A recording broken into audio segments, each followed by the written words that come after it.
அனைவருக்கும் வணக்கம். நான் உங்கள் டாக்டர் நிஜந்தன் பாண்டியன்ஸ்கோமேக்காலிருந்து. வயது முதிர்ச்சியினால் ஏற்படுற நோய்களில் நிறைய நோய்கள் இருக்குது. அதில் ஒரு முக்கியமான நோய் பற்றி தான் இந்த வீடியோ குறிப்பில் நம்ம பார்க்க போகிறோம்.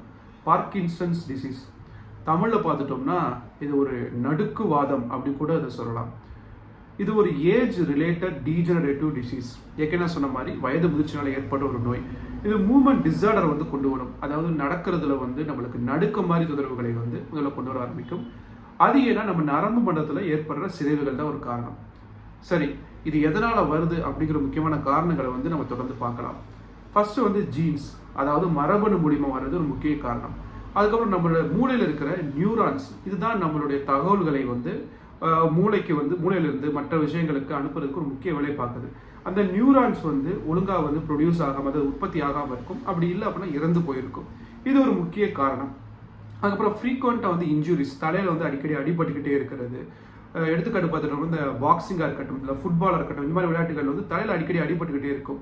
எடுத்துக்காட்டுக்கு Muhammad Ali, the great boxer of America, அவர் தன்னுடைய இறப்புக்கு முன்னாடி இந்த பார்க்கின்சன்ஸ் நோயால் பாதிக்கப்பட்டு தான் அவர் இறந்தார்.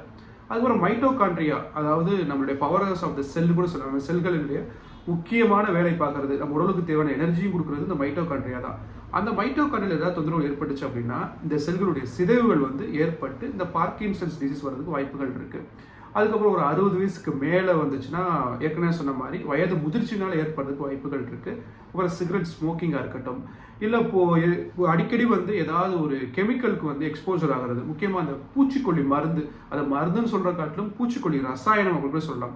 அதில் வேலை பார்க்குறவங்களா இருக்கட்டும், இல்லை அதுலேயே அதிக நேரம் இந்த பயன்பாட்டுக்கு விவசாயிகளாக இருக்கட்டும், இவங்கெல்லாம் அதிக நேரம் அதில் எக்ஸ்போஸ் ஆகிட்டே இருப்பாங்க. அதனால இதன் மூலியமாகவும் அவங்களுக்கு இந்த பார்க்கின்சன்ஸ் நோய் வர்றதுக்கு வாய்ப்புகள் இருக்குது.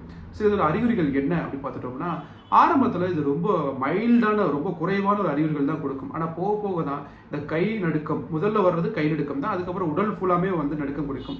இது பொதுவாக ஒரு சைடு தான், ஒன்று வலது பக்கம் இல்லை இடது பக்கம், அதில் அதிகப்படியான தொந்தரவுகளை கொடுக்கும்.